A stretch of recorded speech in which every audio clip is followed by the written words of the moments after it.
Kalani's heart shattered into a million pieces as Marin's words sliced through the crisp autumn air. "I can't do this anymore." The campus quad, once their sanctuary of stolen kisses and whispered dreams, now felt like a battlefield littered with the remnants of their love. But before Kalani could collapse under the weight of betrayal, Marin dropped to one knee, a small velvet box trembling in her hand, changing everything in an instant. Kalani Thompson had always been the quiet storm in the eye of chaos. Growing up in the bustling suburbs of Chicago, she learned early on that vulnerability was a luxury she couldn't afford. Her parents, both hardworking immigrants from Jamaica, instilled in her a fierce independence that bordered on isolation. By the time she arrived at Northwestern University on a full scholarship for journalism, Kalani had built walls higher than the ivy-covered buildings that dotted the Evanston campus. She buried herself in her studies, her laptop her constant companion, her dreams of becoming an investigative reporter, her only real passion. Romance? That was for fairy tales, not for a black queer woman navigating a world that often felt stacked against her. That all changed the day she met Marin Hayes. It was freshman orientation week, the kind of humid September day where the lake breeze off Michigan carried promises of new beginnings. Kalani was volunteering at the LGBTQ+ Resource Center booth, handing out pamphlets on safe spaces and allyship. Marin approached with a shy smile, her sun-kissed blonde hair tied back in a messy ponytail, wearing a faded band tee from some indie concert Kalani had never heard of. "Hey, I'm Marin. From Seattle. This all feels a bit overwhelming. Any tips for a newbie who's still figuring out her place?" Their conversation flowed like the Chicago River after a spring thaw, effortless, deep, and unexpectedly revealing. Marin was majoring in environmental science, driven by a passion to combat climate change that stemmed from watching wildfires ravage her Pacific Northwest home. She was out and proud, having come out to her progressive family at 16, but she confessed the Midwest felt like a different planet. Kalani, usually guarded, found herself opening up about her own journey. The confusion of high school crushes on girls, the fear of disappointing her parents, the exhilaration of finally claiming her identity in college. By the end of the week, they were inseparable. Study sessions in the library turned into late-night walks along the lakeshore, sharing secrets under the stars. Kalani discovered Marin's love for poetry. Whitman and Angelou were her favorites, and Marin coaxed Kalani into trying her first pumpkin spice latte, laughing as Kalani pretended to hate it. Their first kiss happened on a bench overlooking the water, the wind whipping around them like a blessing. It was soft, tentative, then all-consuming, a spark that ignited something profound in both. As fall deepened, their relationship blossomed amid the golden hues of changing leaves. They attended campus events together. Pride parades, poetry slams, even a protest against fossil fuel investments by the university. Kalani introduced Marin to soul food from a hidden gem in Chicago's South Side, and Marin taught Kalani how to kayak on the lake. But beneath the romance simmered tensions. Kalani's roommate, a sorority girl named Brittany, eyed them with barely concealed disdain, whispering about those types behind their backs. Marin's family, while supportive, worried about her being so far from home, and subtle hints in phone calls suggested they hoped she'd settle down with someone more conventional. One evening, as they cuddled in Kalani's dorm, Marin traced patterns on Kalani's arm. "I never thought I'd find someone who gets me like you do. You're my anchor in this crazy world." Kalani smiled, but a knot formed in her stomach. She hadn't told her parents yet about Marin, about any of it. The fear of rejection loomed large, a shadow over their sunlit days. Winter brought its own challenges. Finals loomed, and the first snow blanketed the campus in a hush. Kalani threw herself into her work, pulling all-nighters that left dark circles under her eyes. Marin noticed, bringing her hot cocoa and forcing her to take breaks. But cracks began to show. During a heated debate in their environmental ethics class, Marin passionately argued for radical action, while Kalani, ever the pragmatist, pushed for incremental change. What started as intellectual sparring escalated into their first real fight. "You're too afraid to rock the boat, Kalani. Change doesn't happen by playing it safe." Marin's words stung, echoing Kalani's deepest insecurities. They made up, of course, tearful apologies leading to tender reconciliations, but the seed of doubt was planted. Spring thawed the ice, and with it came renewal. They planned their first official date off campus. A picnic in Millennium Park, complete with cheese from a local market and Marin's homemade apple pie. As they lay on the grass watching clouds drift by, Marin turned to Kalani. I love you. You know that, right? Kalani's heart soared. I love you too. More than anything. But as summer approached, so did the end of the school year. Marin was heading back to Seattle for an internship, while Kalani had a journalism fellowship in D.C. The distance loomed like a storm cloud. They promised to make it work, video calls, visits, but uncertainty gnawed at them. Little did they know the real storm was brewing closer to home. Brittany, Kalani's roommate, had been harboring jealousy. She'd seen how happy Kalani was, how Marin lit up her world, and it festered. One night, after a party, Brittany cornered Marin. You think you know Kalani? She's been talking to her ex from high school. Saw the texts myself. It was a lie twisted from a harmless conversation. But doubt is a poison that spreads fast. Marin confronted Kalani the next day, tears streaming. Is it true? Have you been hiding something? Kalani was stunned, denying it vehemently, but the damage was done. Trust fractured, and their idyllic romance teetered on the edge. As the campus buzzed with end-of-year energy, they agreed to one last date. A walk through the quad, reminiscing about where it all began. The air was thick with unspoken fears. Marin stopped suddenly, her face pale. I can't do this anymore. Kalani's world tilted. But then, in a move that defied everything, Marin knelt down, pulling out a ring. Wait, no. I can't do this half-heartedly. Kalani, will you marry me? Let's build a future, no matter what. The proposal hung in the air, a beacon amid the chaos. Students paused, phones out, capturing the moment. Kalani, tears blurring her vision, nodded. Yes. 1,000 times yes. But joy was short-lived. Brittany's betrayal unraveled further, revealing she'd outed Kalani to her parents in a spiteful email. The call came that night. Her mother's voice broken and confused. Is this true? About you and a girl? Kalani's walls crumbled. She flew home to Chicago, Marin by her side, facing the storm together. Conversations were raw, filled with hurt and misunderstanding, but love bridged the gap.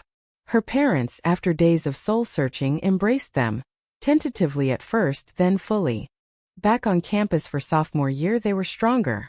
The proposal had changed everything. From secret lovers to engaged partners, advocating for queer rights with renewed vigor. Brittany faced consequences, expelled for harassment. Kalani and Marin became symbols of resilience, their story inspiring others. Yet drama lingered. Marin's internship extended, straining their bond. Video calls turned tense, old arguments resurfacing. One night, Marin confessed, I kissed someone else. It was a mistake, I was lonely. Betrayal hit like a freight train. Kalani hung up, devastated. Forgiveness didn't come easy. Kalani spent days in her D.C. apartment, staring at the Potomac River, replaying Marin's words. The kiss, a drunken lapse with a coworker, felt like a dagger to the heart. How could the woman who'd proposed, who'd vowed forever, shatter their trust so carelessly? Kalani's journalism instincts kicked in. She dissected every moment, every sign she'd missed. Was their love built on sand? Marin flew to D.C. unannounced, showing up at Kalani's door with red-rimmed eyes and a bouquet of wildflowers, Kalani's favorite. I screwed up. Badly. But I love you more than my mistakes. They talked through the night, peeling back layers of insecurity. Marin admitted the distance had amplified her fears of losing Kalani, leading to self-sabotage. Kalani shared her own doubts, the pressure of being the perfect couple on campus. They decided to fight for it. Therapy sessions via Zoom became their lifeline, unpacking baggage from pasts that had shaped them. Kalani's cultural expectations clashed with Marin's free-spirited upbringing, but understanding bloomed. By fall, they were back at Northwestern, rings on fingers, a symbol of recommitment. Campus life pulsed with energy. They joined a queer activism group, organizing events against discriminatory policies. Kalani's articles in the student paper highlighted LGBTQ+ stories, earning her acclaim. Marin led eco-protests, chaining herself to trees in symbolic defiance. Their love, once private, became a quiet revolution, inspiring friends, challenging norms. But shadows persisted. Kalani's parents, while accepting, struggled with the engagement. Marriage? So soon? Her father questioned during a visit. Cultural clashes erupted. Jamaican traditions versus American individualism. Maren tried to bridge it, learning recipes and customs, but tension simmered. Then came the ultimate betrayal. During a campus gala for environmental causes, Maren reconnected with an old flame from Seattle, Alex, non-binary and charismatic. What started as nostalgic chats turned into late-night texts. Kalani discovered them accidentally, scrolling through Maren's phone after a forgotten alarm. "Miss our adventures? Come visit." Alex wrote. Maren's reply. "Tempting. Life's complicated here." The confrontation was explosive. "How could you? After everything?" Kalani yelled, tears hot on her cheeks. Maren denied intent, claiming it was harmless flirting to feel alive amid routine. But Kalani saw red, echoes of Brittany's lies now real. She stormed out, seeking solace in Chicago's streets. Days blurred into anguish. Kalani confided in a mentor, a seasoned journalist who'd navigated her own queer journey. "Love isn't perfect, kid. It's about choosing each other through the mess." Maren, meanwhile, grappled with guilt, volunteering at a shelter to atone. Reconciliation came unexpectedly. At a poetry reading Maren organized, she dedicated a piece to Kalani. Words of remorse, vulnerability, eternal love. Kalani in the audience felt the pull. They met afterward, under the same bench where they'd first kissed. "I choose you," Kalani whispered. "But we need boundaries." Their bond deepened, forged in fire. They set rules. Open communication, no secrets. The engagement held, a promise amid turmoil. Junior year brought new highs. Kalani landed an internship at the Washington Post, Maren a grant for research in the Rockies. Distance tested them again, but this time they thrived. Surprise visits, care packages. Their story spread on social media, a beacon for young queer couples.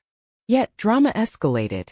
A conservative group on campus targeted them, spreading rumors and petitions against promoting alternative lifestyles. Hate mail arrived, anonymous threats. Kalani's reporting exposed it, but the stress mounted. Maren, ever the fighter, rallied allies, turning backlash into a movement.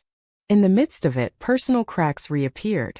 Kalani's ambition clashed with Maren's wanderlust. "I want to travel, make a difference globally," Maren said. "But you want roots in D.C." Arguments flared, old wounds reopening. The climax hit during spring break. They planned a road trip to Seattle, a chance to meet Maren's family fully. En route, in a dusty motel in Montana, secrets spilled. Maren confessed lingering feelings for Alex, not acted on but present. "I love you, but part of me wonders what if." Kalani felt betrayed anew. Is this proposal just a bandage? They drove in silence, the Rockies looming like their doubts. In Seattle, Maren's family welcomed Kalani warmly, but the tension was palpable. A family dinner turned confessional.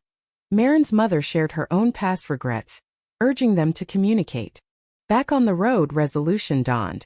"Let's postpone the wedding," Kalani suggested. "Figure us out first." Maren agreed, tears mixing with relief. The ring stayed on, a symbol not of end but evolution. Senior year dawned with purpose. They focused on growth, individual therapy, couples counseling. Kalani's capstone project, a documentary on queer resilience, featured their story raw and real. Maren published research on sustainable communities, dedicating it to Kalani. Graduation approached, a bittersweet milestone. As they walked the stage, cheers erupted.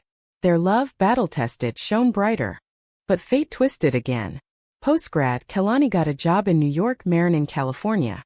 The cross-country pull threatened to snap them. "Maybe we're meant to be chapters, not the whole book," Maren said one night. Kalani refused. "No. We've fought too hard." She planned a surprise. Flying to California, recreating their first date. Under LA stars, she knelt. "Maren, we've been through hell. Marry me for real this time." Maren's yes echoed, a vow renewed. Life after college thrust Kalani and Maren into the real world's grind, where campus dreams met harsh realities. Kalani's role at a bustling New York news outlet demanded long hours, chasing stories from Wall Street scandals to Brooklyn protests. Maren in San Francisco dove into nonprofit work, advocating for green policies amid tech boom chaos. Their engagement ring, a simple silver band with engraved coordinates of their first kiss, reminded them of promises, but FaceTime dates couldn't bridge the miles. Communication faltered. Kalani's deadlines clashed with Marin's fieldwork trips. "I miss you," became a mantra, laced with unspoken frustration. Old insecurities resurfaced. Kalani feared abandonment. Marin chafed at routine. Betrayal struck from an unexpected quarter. Kalani's colleague, a sharp-witted editor named Jordan, offered mentorship that blurred lines. Late-night edits turned flirtatious. A kiss attempted in a dimly lit bar. Kalani pulled away, guilt flooding her. She confessed to Marin immediately. "It meant nothing, I stopped it. But I hate that it happened." Marin's reaction was volcanic. "After I bared my soul about Alex? How is this fair?" The call ended in sobs. Trust, painstakingly rebuilt, cracked again. They took a break. Not a breakup, but space to breathe. Kalani threw herself into work, her articles gaining traction. Even a Pulitzer nod for a piece on queer rights in red states. Marin traveled to Alaska for research, finding solace in vast wilderness. Reunion came at a mutual friend's wedding in Chicago.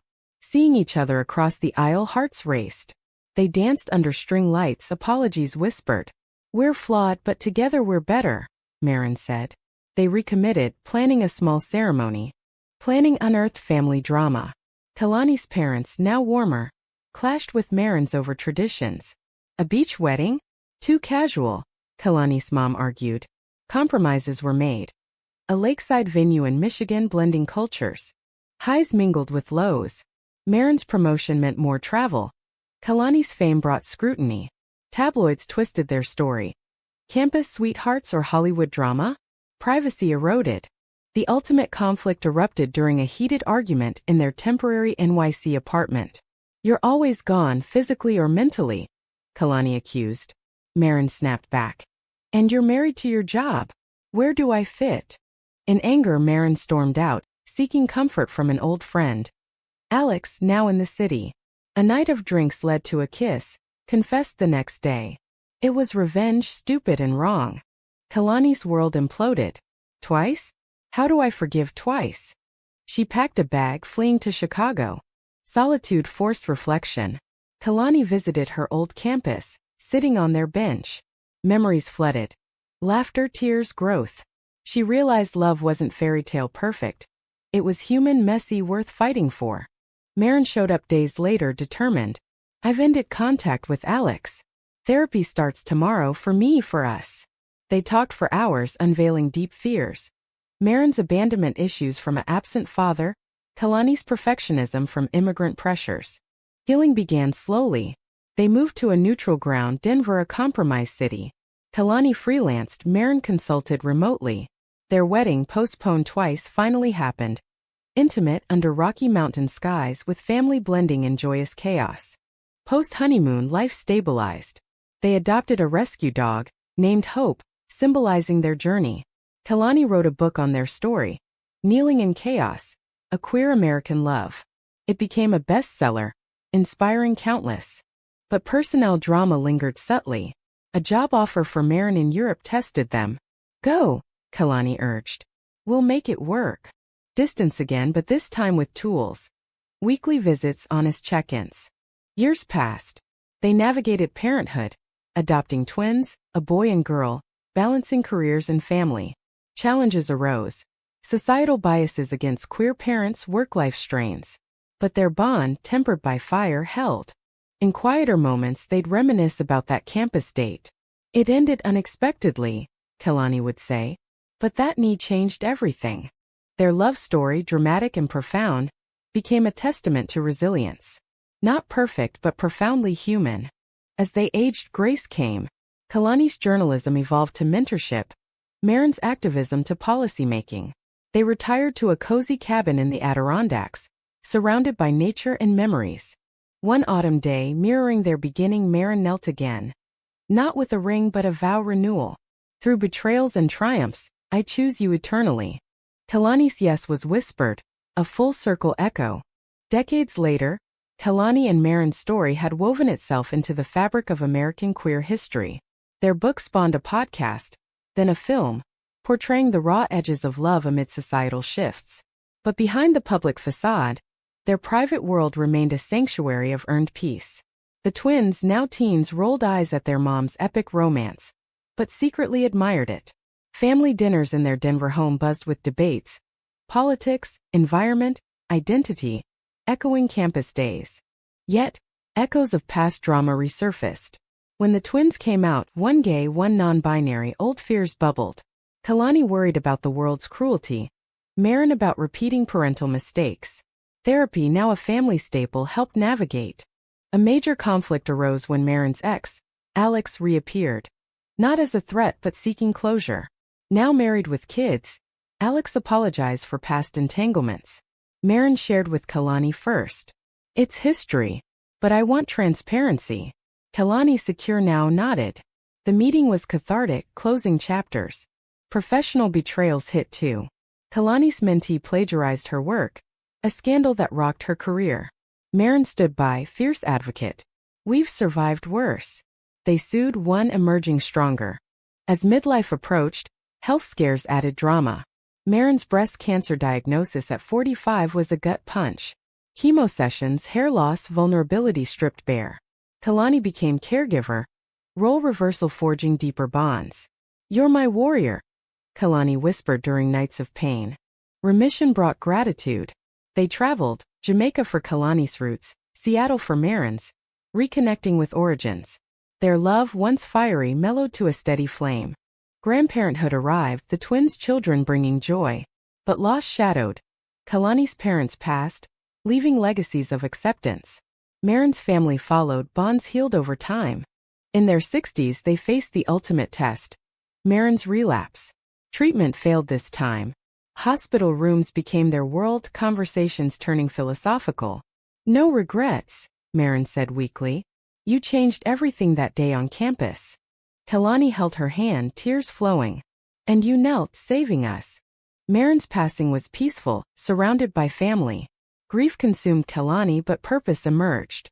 She founded a foundation for queer youth, channeling pain into hope. Years on, Kalani visited their old bench at Northwestern. A plaque commemorated them. In memory of Kalani and Maren, love that defied odds.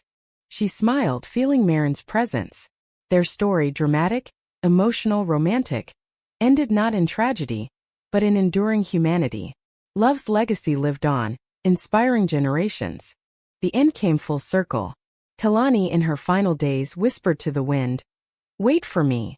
Reunited in eternity, their kneel changed everything forever.